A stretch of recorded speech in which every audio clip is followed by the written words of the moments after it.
Hello everyone, welcome to William and the Magic Box. Today on our show, we are going to have Jess from Oregon in the USA. So let's see what Jess has to say. Enjoy the interview. Perfect. So how are you, Jess? I'm doing well. Yourself? I'm very well, thank you very much.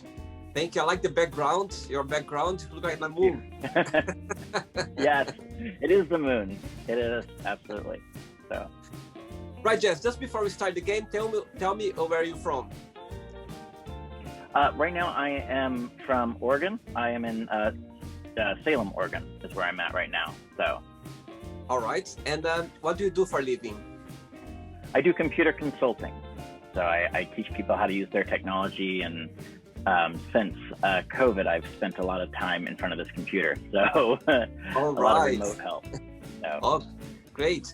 And what do you like the most about your job? I love it when a retiree either sends their first email or when they have their very first aha moment with their computer. So all of a sudden they just get how to use it. You know, they're not afraid of it anymore. I think that's one of my favorite things. Great, cool. Okay, Jess, so welcome to William and the Magic Box.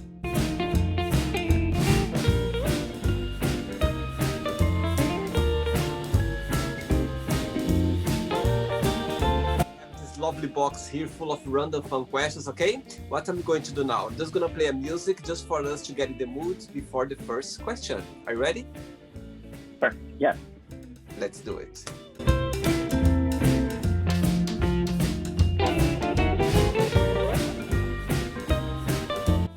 Ready for the first question? Yes. Let's do it. Jess, describe yourself in a positive and a negative word. Positive, I am always on time, and I am controlled by time as well. So not only am I always on time and I worry about time, but it's also a negative portion of me. So that's both of those in one easy swoop question for you. That makes sense. So Sure, so it can go both ways. Yes, absolutely. So I'm always, I'm controlled by time. I try to make sure that I'm connected to it, but it's definitely a negative portion of me. So if you're not on time, yeah. Oh my God, that's so good. I was literally just on time actually. So I said, oh my God. Yep. Cool. Let's get the second question. Let's do it.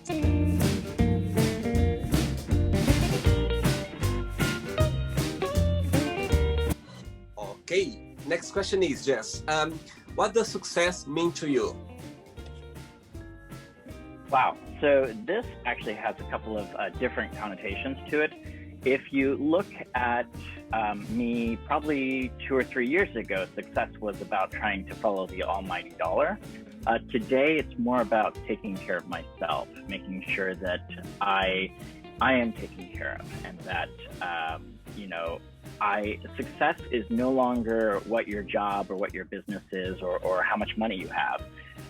Success is more about how you take care of yourself and how you manage to handle that. So I think that's one of the best influencers of success.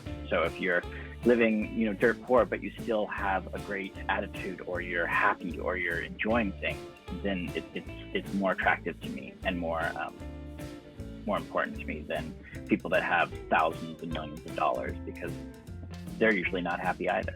So. That's so true. I think for me as well, I think happiness for me is like when you go to sleep feeling, that you are in a good place. You know what I mean? Yes. That's what success means to me as well. Right, Jess, let's get to the question. Let's do it.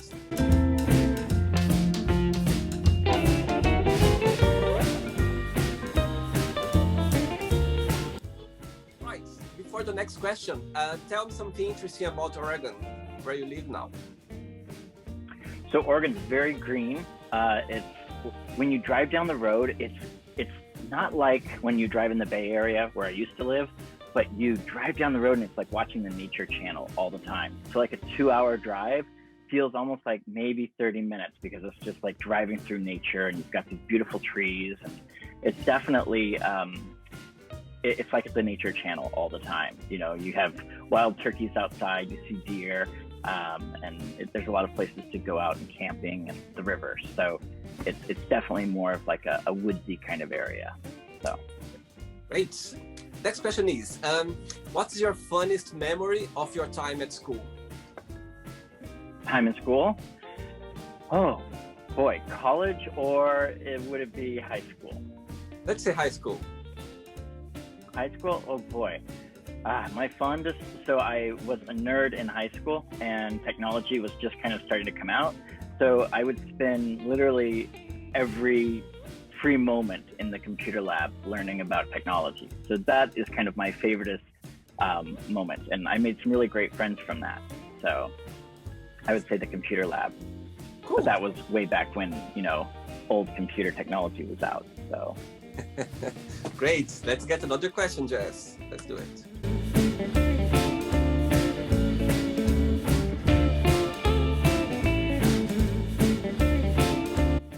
Okay.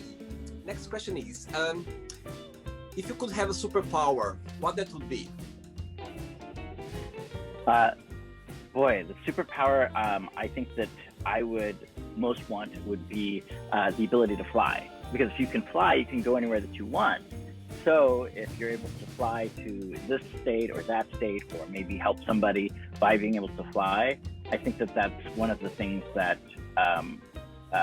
always challenges everyone. So when you're trying to get something or do something, the longest part of it is getting there, right?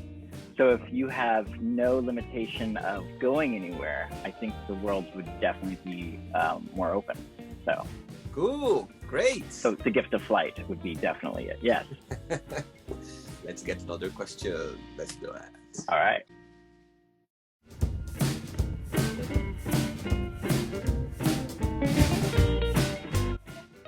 For the next question, and regarding your job, what's the most challenging part of it? So I deal with retirees who trying to connect their computer to technology is sometimes really hard. Trying to locate buttons that to most people is easy. The other problem is that there's a huge disconnect between engineers and the retirement community. There used to not be. And so things that make sense for our age or people that are really younger doesn't make any sense for retirees. So it's really hard bridging that gap. And so that's what I end up doing a lot, is saying, okay, yes, it doesn't make any sense, but that's just the way it is. So yes, that's one of the challenging things, is making excuses up for engineers that really should have done a better job with their software. Good one, very good one. Next question is, how would you describe a perfect, healthy relationship? I think the elements of a healthy relationship is going to be communication. If you can talk about anything and not be afraid of is he going to judge me? Is he going to analyze my question? Is he going to bring up my question later? I think that a perfect, healthy relationship is built on communication. And if you can say whatever you want to that person, I think you'll have a better relationship than if you are afraid of that person or if you can't talk to them. So communication, absolutely. Very great answer. I think as well, communication. I think it's, I think that it's missing a lot of like couples or people in a relationship. Sometimes they don't talk about everything. That's where the problem is, you know what I mean? Yeah, I think they put it out on social media that they're having problems instead of actually, and I probably did this myself, instead of actually having the conversation with the person, or it's just too afraid. So I think that, before you start babbling bad things to about your partner to your friends and your family, I think it's important that you do that to your partner first. So I think that would help a lot of things. I agree. Let's do another question. Let's do Jess. Sounds good.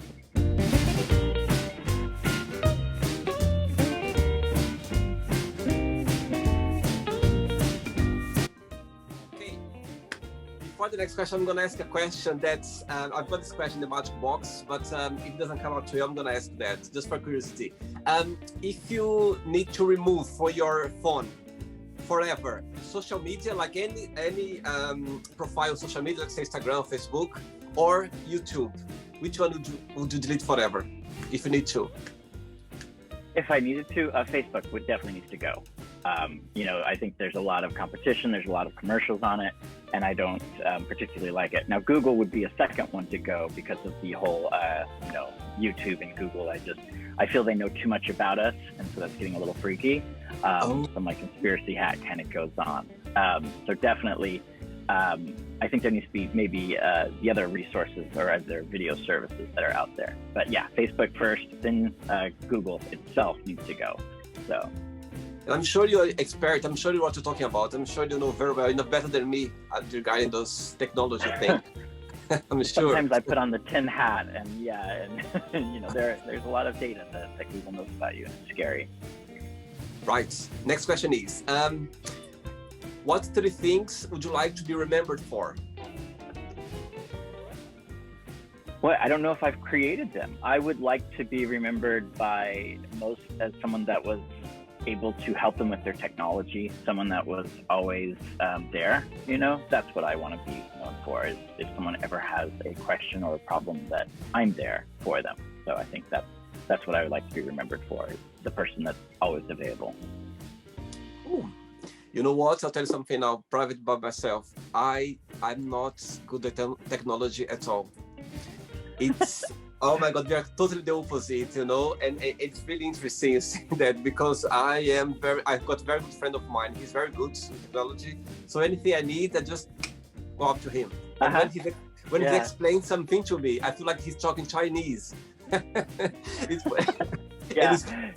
funny. Technology has taken and it's really happened where it was easy, and you could figure things out, and okay, now it's become really hard, and I don't know why we're accepting it. We're just okay.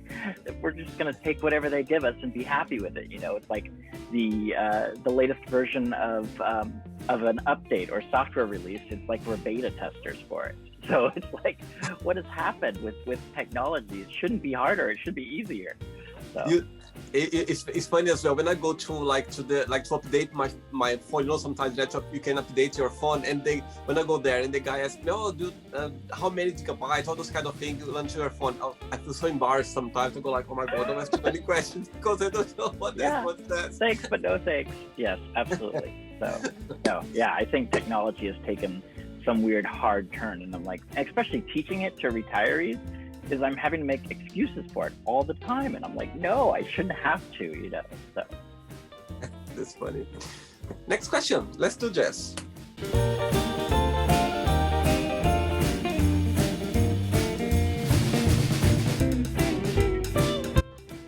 Right. Next question is, who is the most influential person in your life?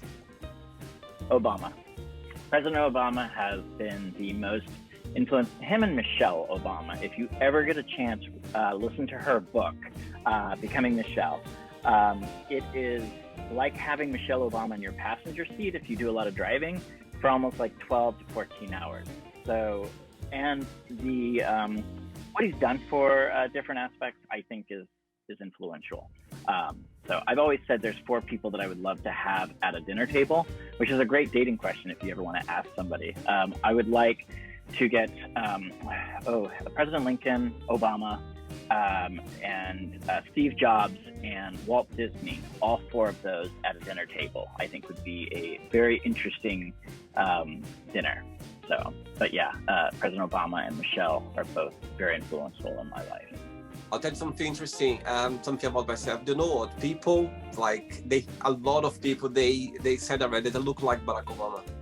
So many people, without the beard, if you see without the beard, you're not going to believe it. And it's funny because one of my previous job, I was working in a hotel, so I need to shave, I need to be very, very short hair.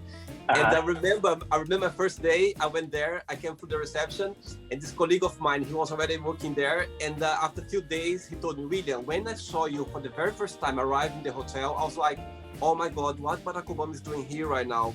And I was like, but I'll tell you something as well. That, I was working for Disney Cruise Line in Orlando 4 years ago. And even a child, like once I was working with this child, he came out and said, "Oh, you kind of look like Barack Obama." You know, children, they're so genuine, yeah. And they say, but I had so many like so many situations, even America or in London as well. People approach me and say, "My God, you look like Barack Obama without the beard." But yeah, I feel like it's a nice compliment. My God, imagine I look like Barack Obama. Wow. Hey, I'll take it. Yeah. Right. Another question. Let's do it.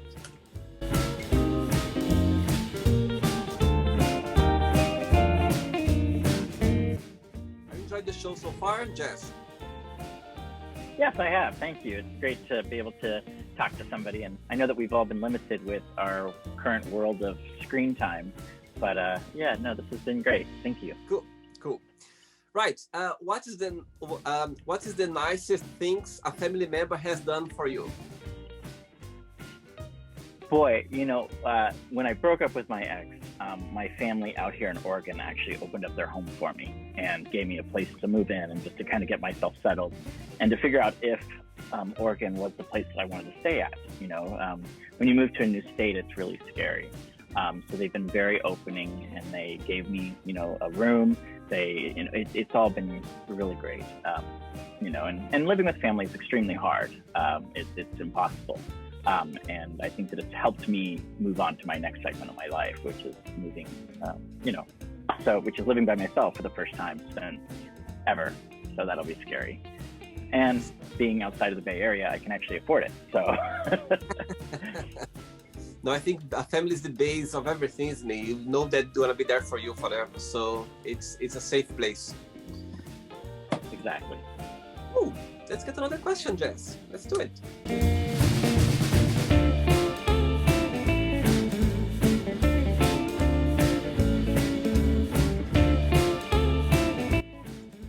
For the next question, tell me, what are you most proud of being American?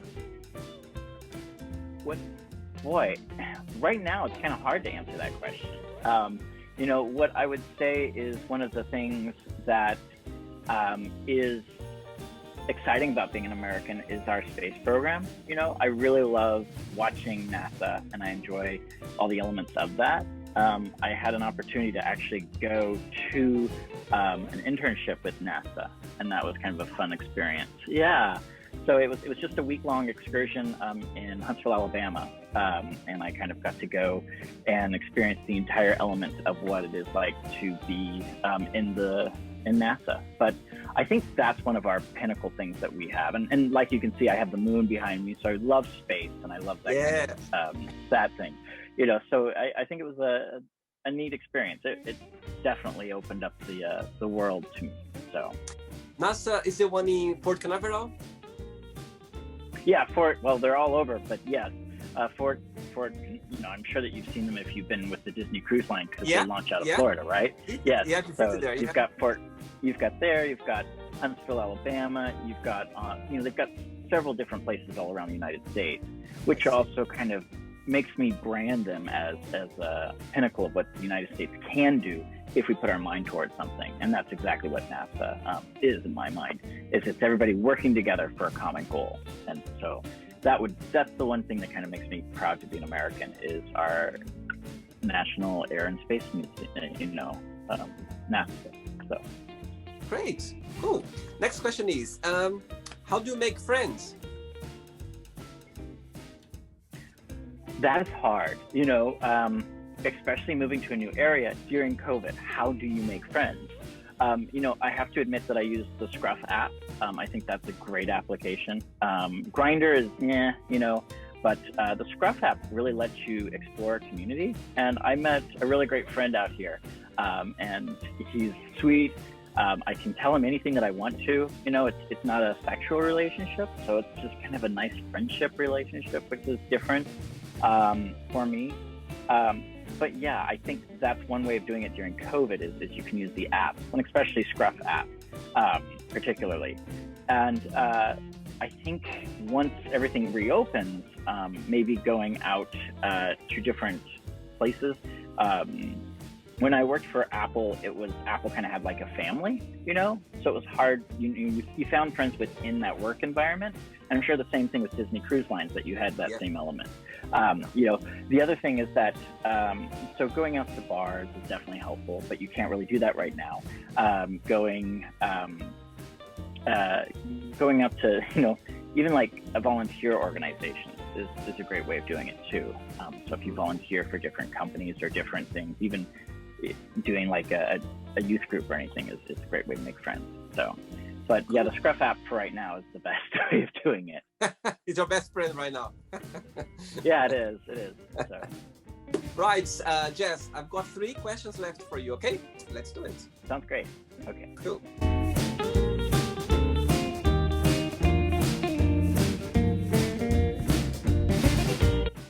Okay, next question is, describe yourself in 3 words. Patient, kind, and reluctant. Can you give the 4th one like a negative one? Oh, a negative one. Trusting sometimes. I can be too trusting of people. So. Cool. 2 questions left. Let's do it.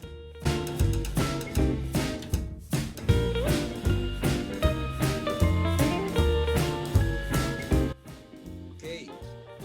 Next question is, what's the soundtrack of your life and why? Beaches.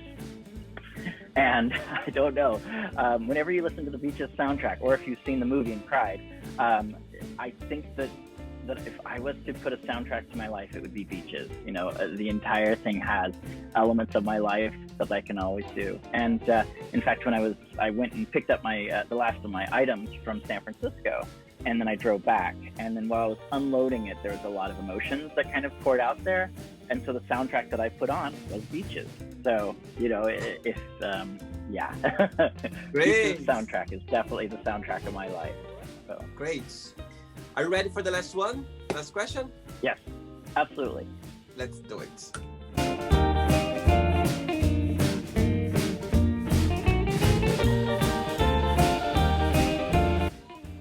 Okay, Jess, let's do the last question. What did you think, in your opinion, was the most challenging part of being a kid?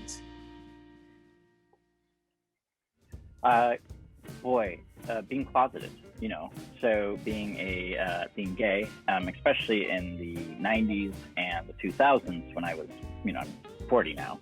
So growing up and then finally coming out to my parents was one of the most challenging things I think that I had, and also living a closeted life in my younger life. So I think that would be the biggest challenge. So, were they supportive of you at the time? No, they weren't. So my aunt and uncle, who I lived with, they're very supportive. But as far as my parents, when I first came out, they were not. So. I see. Okay. Great. Okay, Jess. So it's not the end they've yet. changed, but yeah. Okay. Yeah. I think at the time, you know what I mean. Like as you said, the 90s, 80s, it was a different mentality as well. I think people now, they are more open. Yeah. They are more prepared now. I think the parents, they are more prepared with more information and everything. Yeah, and they understand the mental implications of it too. So. Totally. Okay, it's not the end yet. What I'm going to do now, let's play the quick thinking game. I'm going to give away some words and you just tell me one thing that comes to your mind, okay? Okay. Right, let's start with family. Ohana. Okay. Okay, money. Lifestyle. Love. Hard to get. Life. It happens. Sex.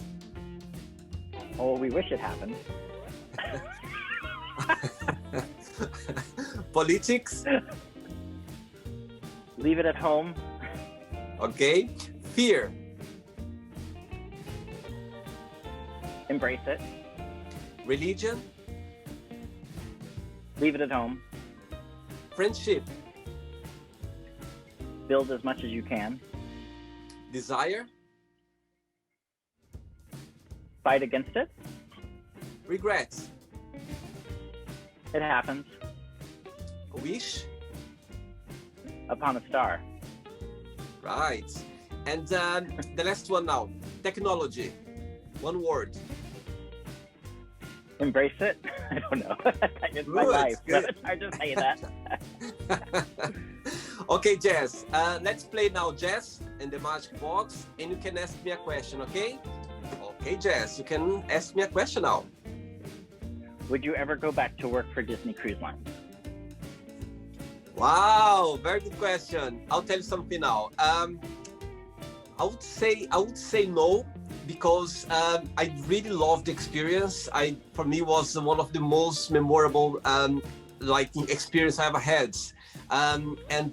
But I would say the way I was working in the food and beverage department, so it was very we worked so many hours, well, like 15, 16 hours per day. And I went for the experience because I was working hospitality for like 10 years. And I said I need to do at least once a cruise line, like a cruise ship experience. And I was lucky enough to go to Disney. And yes, it was one of the most memorable lessons I ever had. But right now, I don't think I would. But I think if I was younger, if I was younger, like very young, like my 20s, I think for sure I would have the experience. But right now, I wouldn't say. But if you would ask me if I would do it again, if I haven't done, yes, I would.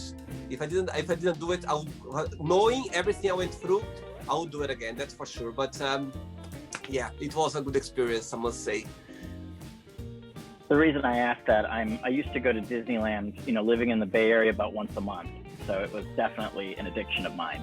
I love Disney and all of the elements of it, the structure of it, and I take tours there, which is awesome, So that was my question. I feel that cast members, they always get the short end of the stick. They're always smiling. They're always, looking great. And, with Florida opening and California pushing to open up and the cruise line trying to get back, I feel like sometimes Disney doesn't look at its people sometimes, and it doesn't realize that they're there. One of the quotes that Apple has is, "At our heart and soul is our people," which is something that always embraced me. So that was why I asked, if you'd ever go back to work for the Disney Cruise Line. So. No, as I said to you, I had it's funny because I met so many people working for the Disney Cruise Line, like for 20 years, for 15 years. And I was like, wow, that's amazing. And the thing is, I have such an amazing experience. I remember visiting the Magical Kingdom, and the parade, the fireworks, they were doing it. And I remember approach before we went on the cruise, before we started the cruise line, we spent 3 days just get to see the parks and everything, and actually we visit as well the office where Walt Disney, he was drawing the all characters and everything. But anyway, I remember looking for the first time in the parades and the fireworks, and I asked a member of staff, I was like, look, this is the first time they are doing that, and he was like, no, it happens every day. I was like, it looks so perfect. It looks so perfect. Like for me, it was the first time they were doing that because all the emotion, the excitement was just perfect. Everything. I think in Disney there are no plan B, just plan A. That's what I learned as well in Disney, because everything must be like perfect, and that's yeah. Right, Jess, did you have a good time? Did you enjoy the experience? I did. Yes, thank you. This was awesome. I appreciated it. Thank you so much for your time. Thanks for being so sweet and accepting my invitation. But before you go, I would like to ask you if you can share a positive quote or a positive message, anything that inspires you in life.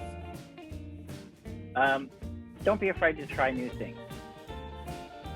Okay, good. Yeah. Sounds great. Take care. Thanks so much, Jess. I'll keep in touch, okay? All the best. Bye. Bye-bye, Yep. Jess. Bye-bye. So, did you like the show? Don't forget to give a like, to share it, and also don't forget to subscribe to the channel. And if you'd like to be part of the show as well, first, subscribe to our channel, and after that, just go to our website, www.williamandthemagicbox.com, and send us a request saying why you'd like to be part of the show. And I see you there. Bye-bye. See you next time.